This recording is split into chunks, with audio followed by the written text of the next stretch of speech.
लाया जा रहा है अलग अलग विधानसभाओं में राज्य की, क्या इनका फिर कोई औचित्य रह जाएगा, या फिर ये सेफ साइड के लिए राज्य सरकारें ये सब कदम उठा रही हैं?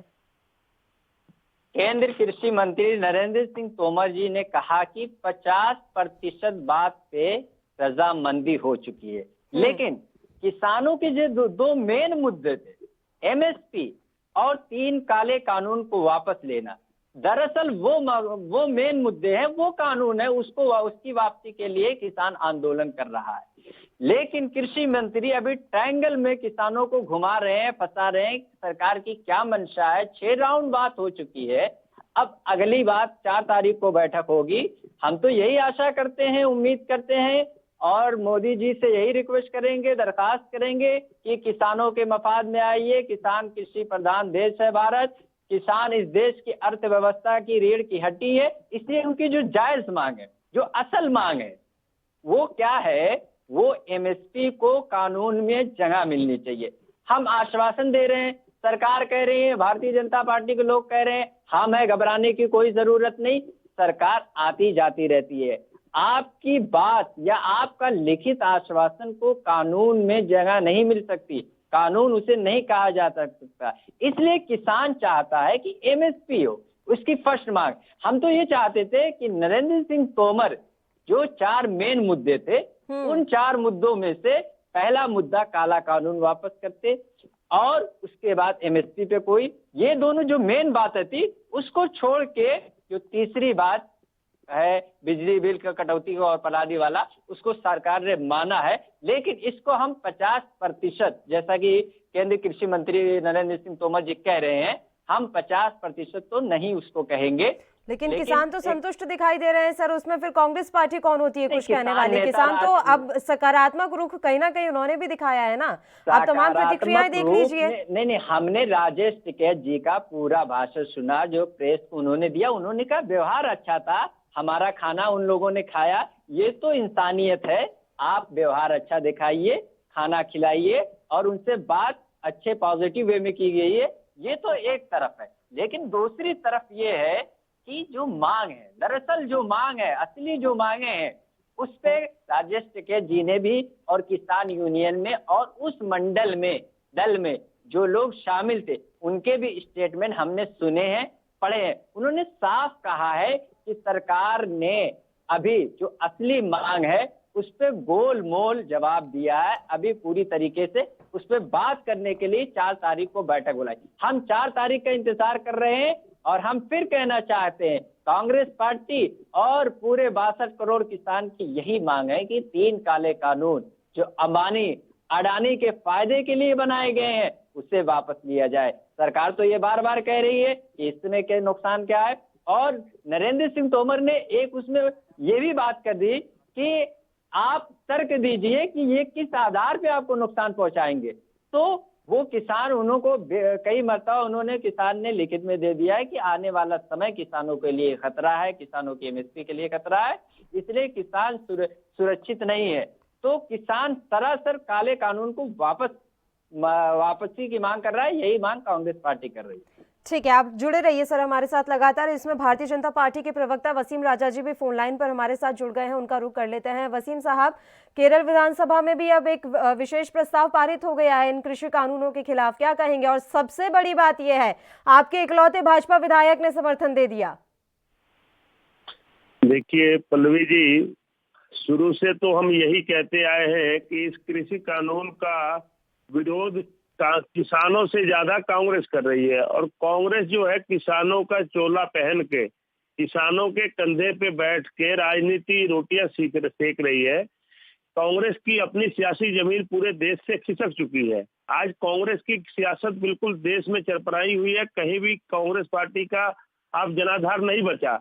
अभी 1-2 प्रदेशों में, हम शुरू से तो यही कहते आ रहे हैं कि 1-2 प्रदेशों में जहां जहां पे इनकी सरकारें बची हुई है, उन सरकारों से ये माहौल को, देश के माहौल को खराब करने का प्रयास कर रहे हैं। लेकिन इतने दिनों से केरल के विधानसभा में कोई विशेष सत्र बुलाने की आवश्यकता नहीं पड़ी। कल जब किसानों की जो बैठक हुई है, उस बैठक में किसानों ने सरकार के साथ सहमति बनाने का रुख वसीम जी इख्तियार एक किया। सेकंड, वसीम जी एक सेकंड, वहीद साहब एक एक करके बात करेंगे क्योंकि आप दोनों एक साथ बोलेंगे, देखिए बात दोनों की नहीं समझ में आएगी। तो एक बार वसीम जी की बात कंप्लीट हो जाए, मैं तुरंत आपके पास ही लौट रही हूँ। बोलिए वसीम जी। जब किसानों ने अपने तरफ से नरमी का रुख दिखाया और पिछले दौर की जो लास्ट बैठक हुई उसके बाद बहुत सारे किसानों ने सरकार को समर्थन दिया। अब कांग्रेस के अंदर बौखलाहट है कि कहीं ऐसा ना हो कि जो अगले दौर की बैठक होने वाली है 4 तारीख को, उसमें किसान संगठन जो धरने पे बैठे हैं वो सरकार के साथ सहमत हो और सरकार धरना जो है समाप्त हो जाए। तो सर ये था कि ये आपने जो तमाम बातें कांग्रेस के लिए कह दी, वसीम साहब आपने कांग्रेस के लिए तमाम बातें कह दी, चलिए ठीक है, लेकिन बात यह है कि इसका केरल में जो विधानसभा का जो प्रस्ताव पारित हुआ है केरल विधानसभा में, उससे क्या लेना देना? और सबसे बड़ी बात, आपके भाजपा विधायक ने उसमें समर्थन दिया, इसका कांग्रेस से क्या लेना देना? बात तो यही है ना कि कृषि कानूनों के खिलाफ अब आपके ही नेता, विधायक और आपकी सहयोगी पार्टियां भी उतरती हुई नजर आ रही हैं।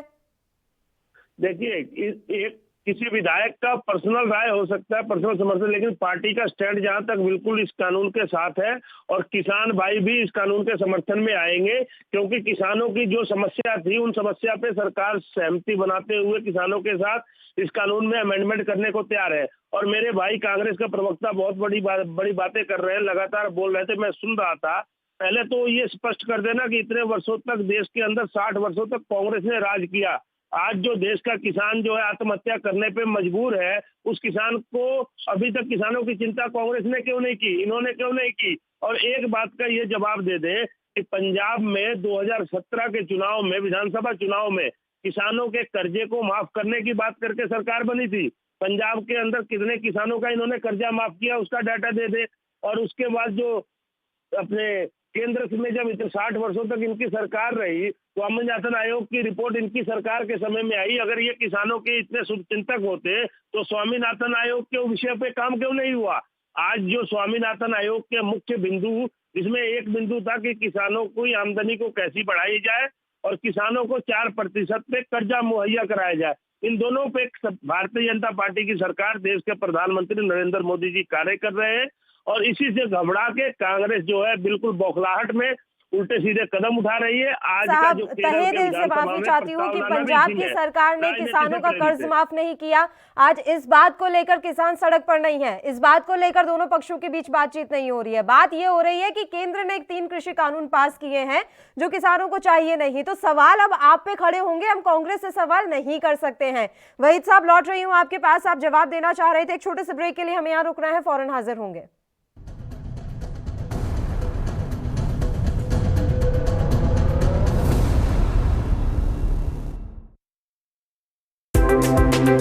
ANP न्यूज की एक विनम्र अपील, नए साल के उल्लास में दूसरों का भी रखें ख्याल। शराब पीकर वाहन ना चलाएं। पिकनिक स्पॉट्स पर तेज लाउड स्पीकर ना बजाएं। खुश रहें और दूसरों को भी खुशियां बांटें। इस अपील के साथ आप सभी को ANP न्यूज की ओर से नए साल की हार्दिक शुभकामनाएं। क्या आप दुबले पतले कमजोर हैं, आपकी सेहत नहीं बनती, भूख कम लगती है, वजन नहीं बढ़ता? दरअसल मेन बात खाना पीना खाना नहीं है, मेन बात है खाया पिया लगना। और अगर खाया पिया लगेगा ही नहीं तो सेहत बनेगी कैसे? इसलिए हमारी संस्था सन्यासी आयुर्वेदा ने एक ऐसी दवा बनाई है जो कि आपके पाचन तंत्र को, आपके लीवर सिस्टम को ठीक करने का काम करती है, ताकि आप जो भी खाएं उसका पूरे का पूरा निचोड़ आपके शरीर को लगे, आपकी भूख बढ़े, खाया पिया सही से लगे, नया खून बने, हड्डियों में जान आए, वजन बढ़े, ताकत बढ़े, चेहरे पर नूर आए और आप मोटे तगड़े खूबसूरत पर्सनैलिटी के मालिक बन जाएं। यह दवा पूरी तरह से आयुर्वेदिक होती है। इसका शरीर पर कोई भी साइड इफेक्ट, कोई भी नुकसान या दुष्प्रभाव नहीं होता। लड़के लड़कियां दोनों इसका इस्तेमाल कर सकते हैं और पहले 15 दिन के अंदर ही आपको इसका असर महसूस हो जाएगा। सिर्फ 650 रुपए की पूरे 1 महीने की दवा होती है और आप इसे घर बैठे 01145454545 पर फोन करके दवा मंगवा सकते हैं।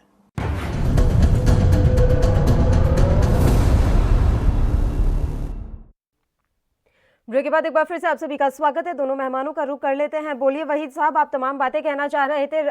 वसीम साहब की बातें आपने सुनी होंगी, घूम फिर कर बातें कांग्रेस पार्टी पर ही आ जाती हैं।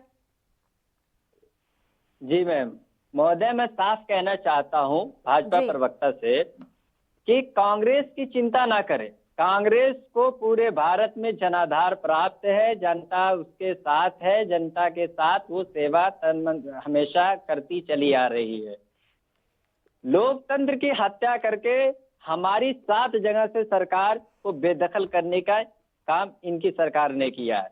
खैर वो उस बात में मैं उस तरफ में नहीं जाना चाहूंगा। मैं तो बात कहना चाह रहा था कि जो 60 साल के कार्यकाल का ये लोग हमेशा वो बताते हैं, तो हम उनको अनगिनत, हमारे पास अनगिनत चीजें हैं। हमने IT college, IM college, medical college और जिस कानून का अभी इन लोगों ने अमेंडमेंट किया है, पंडित जवाहरलाल नेहरू ने बनाया था किसान की सुरक्षा के लिए। हरित क्रांति कांग्रेस की लाई हुई है और स्वर्गीय इंदिरा गांधी जी ने बैंकों का राष्ट्रीयकरण करके किसानों के मफाद में काम किया। इसलिए 60 साल के इतिहास पे न जाएं, मौजूदा वक्त की बात और जो मुद्दा है बहस का, उस पे बात कर रहे हैं। सवाल ये होता है कि ये जो 3 काले कानून बनाए गए हैं और अभी महोदय वो कह रहे थे, भाजपा प्रवक्ता जी कह रहे थे कांग्रेस बौखला गई है, कांग्रेस का आंदोलन है। तो जो 40 किसान संगठन है वो कोई भी कांग्रेस का मेंबर नहीं है, कोई भी कांग्रेस का विधायक नहीं है, कोई भी कांग्रेस पार्टी का मंत्री नहीं। क्या कांग्रेस पार्टी किसानों का समर्थन करना छोड़ दे? ये नहीं हो सकता। ये कांग्रेस पार्टी की परिभाषा है। यही कांग्रेस पार्टी यही चाहती है, किसान चाहे जहां दुनिया के देश के किसी भी कोने में किसानों के साथ अत्याचार होगा, किसानों के हुकूक के खिलाफ कोई भी कानून बनेगा, उसके खिलाफ कांग्रेस पार्टी का एक एक कार्यकर्ता लड़ेगा, खड़ा होगा। इसलिए कांग्रेस पार्टी समर्थन कर रही है। कोई भी राजनीतिक दल वहां नहीं है। ये किसानों का आंदोलन है और किसान उसकी अगुवाई कर रहे हैं। ठीक है, बोलिए वसीम साहब, ये किसानों का आंदोलन है, कांग्रेस बस साथ दे रही है, तो आप हर बात पर कांग्रेस को बीच में क्यों लाते हैं? फिर आपको ऐसा क्यों लग रहा है कि ये जो किसान आंदोलन है वो कांग्रेस के कारण खड़ा हुआ है? देखिए, ये कहीं ना कहीं पूरे देश में किसान, जो सिर्फ पंजाब के अंदर ही किसान नहीं है, पूरे देश में किसान है और लगभग पूरे देश में माहौल बहुत अच्छा है। पंजाब के किसान है। वसीम साहब, मैं आपको बार बार बीच में टोक देती हूँ क्योंकि आप गलत जानकारी दे रहे हैं सर। वहां पर आपके राज्यों के भी किसान हैं, आप जान रहे हैं इस बात को। उत्तर प्रदेश, पश्चिमी उत्तर प्रदेश के किसान वहां हैं। उत्तराखंड में उस दिन आपने तस्वीरें देखी कि किस तरह के हालात बन गए।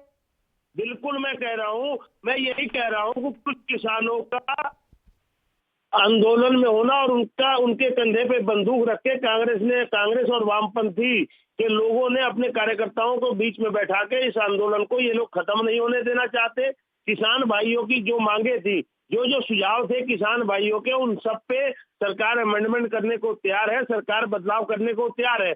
ये बार बार बहुत सारे ये कारनामे अपने गिना कांग्रेस सरकार के। पहले ये तो कह दे, पंजाब में कितने किसानों का कर्जा माफ किया? पंजाब के अंदर ये 2017 में जब सत्ता में आए, किसानों के कर्जा माफी के लिए ही तो आए और पूरे पंजाब में अभी भी किसान आत्महत्या कर रहे हैं। अगर इनकी सरकारों ने किसानों के लिए इतना अच्छा कार्य किया होता तो आज किसान जो है देश का आत्महत्या करने पे मजबूर नहीं होता। आज हम इस कृषि कानून को लेके आए हैं। इस कृषि कानून से देश का किसान सशक्त होगा, देश का किसान मजबूत होगा, देश का किसान आत्मनिर्भर होगा। इसलिए इस कानून को लेके आए हैं। और मैं अपने ये कांग्रेस के भाई को ये बता दूं कि 60 वर्ष इन्होंने सत्ता भोगी है और नरेंद्र मोदी जी की पिछली 6 साल की सरकार ने हर वर्ष एमएसपी पे बढ़ोतरी की है और अभी इस कानून के आने के बाद देश का किसान जो है बहुत मजबूत होगा, सशक्त होगा। और ये मोदी जी की सरकार है जिन्होंने पहली बार ऐसी सोच रखी कि छोटे किसानों के लिए किसान सम्मान निधि के माध्यम से पैसे दे रही है। इन्होंने कई सारे काम गिना दिए। पहली बार ऐसा हो रहा है कि डायरेक्ट किसान के खाते में एक चेक अमाउंट जो है एक सम्मान के तौर पे किसानों को दिया जा रहा है। ये पहली बार ऐसी कोई सरकार है जो कार्य कर रही है। इनकी तरह ये नहीं बातें सिर्फ बोल बोल करके, बातें करके घुमा के निकल जाना, सत्ता करना, सत्ता सुख भोगना। और आज पूरे पंजाब में किसान जो है परेशान है, आत्महत्या करने पे मजबूर है। उसके पीछे भी कहीं ना कहीं कांग्रेस की साजिश है। और आज ये कानून जब देश के अंदर लागू किया जा रहा है किसानों को मजबूत करने के लिए, उसमें भी कांग्रेस इन लोगों को गुमराह करके किसानों को रोड पे लेके आई है, मैं ये स्पष्ट कहूंगा। ठीक है, देखिए वहीद साहब, हन्नान मोहल्ला और योगेंद्र यादव, ये ऐसे नाम है जो भारतीय राजनीति में भी बहुत सक्रिय रहे हैं। जब राजनीति से जुड़े कोई नाम इस तरह के आंदोलन में आ जाते हैं, प्रेस वार्ता कर रहे हैं वो किसानों के साथ बैठकर, तो ये बात लाजमी हो जाता है कहना कि वाकई में कहीं ना कहीं इस मसले पर राजनीति हो रही है। आपको नहीं लगता कि ऐसे नामों को दूर ही रहना चाहिए था किसान आंदोलन से? सरकार की जिम्मेदारी है, कौन आया कौन नहीं गया, मैं इससे नहीं। क्या आप चाहते हैं कि कांग्रेस पार्टी किसान का समर्थन करना छोड़ दे? 62 करोड़ जो हमारा पेट भरता है, अन्नदाता है। आप भाजपा प्रवक्ता महोदय बताएं कि राजगोपाल जी जो एकमात्र विधायक थे केरला में, उनके समर्थन पे वो क्या बोलेंगे? और कांग्रेस पार्टी की जहां जहां सरकार रही है वहां पे किसानों के मफाद में काम किया है। पंजाब में हमने कर्जा माफ किया, राजस्थान में हमने कर्जा माफ किया, और मनमोहन 2 सरकार में सबसे ज्यादा कर्जा माफी किसानों की गई। मोदी जी ने वादा किया 2014 में कि हम किसानों की आय दुगनी कर देंगे। क्या वादा पूरा हुआ?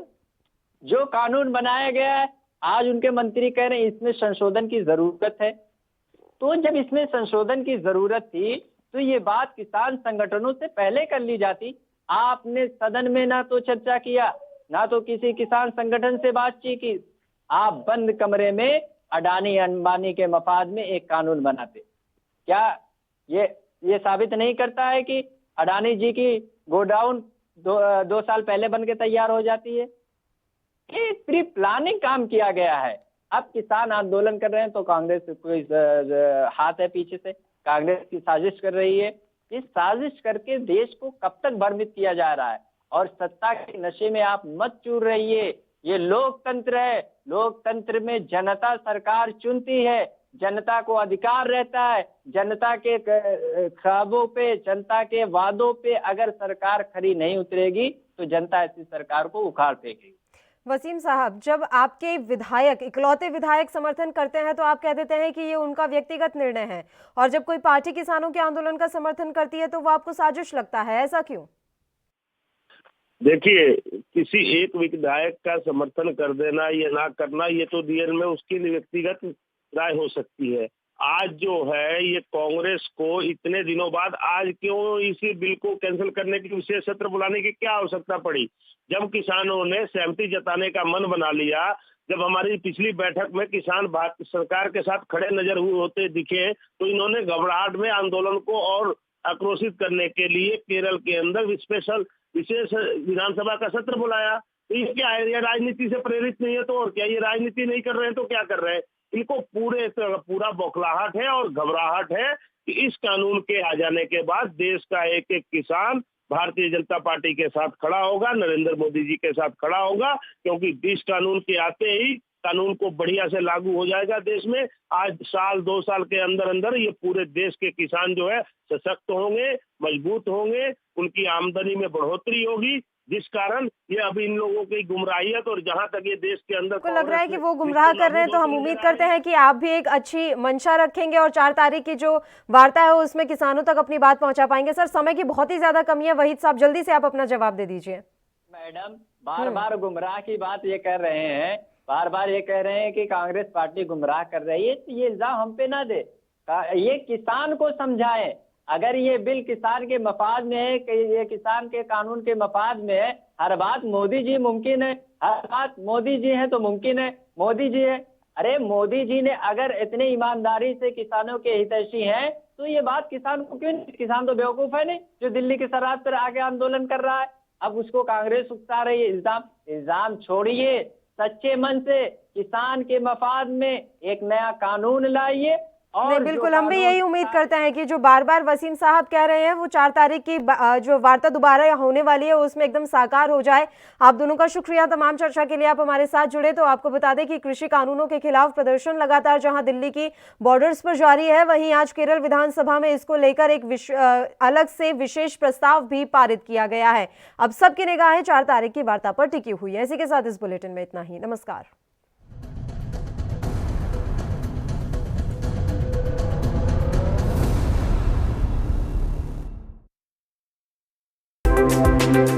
ANB न्यूज की एक विनम्र अपील। नए साल के उल्लास में दूसरों का भी रखें ख्याल। शराब पीकर वाहन ना चलाएं। पिकनिक स्पॉट्स पर तेज लाउड स्पीकर ना बजाएं। खुश रहें और दूसरों को भी खुशियां बांटें। इस अपील के साथ आप सभी को ANB न्यूज की ओर से नए साल की हार्दिक शुभकामनाएं। क्या आप दुबले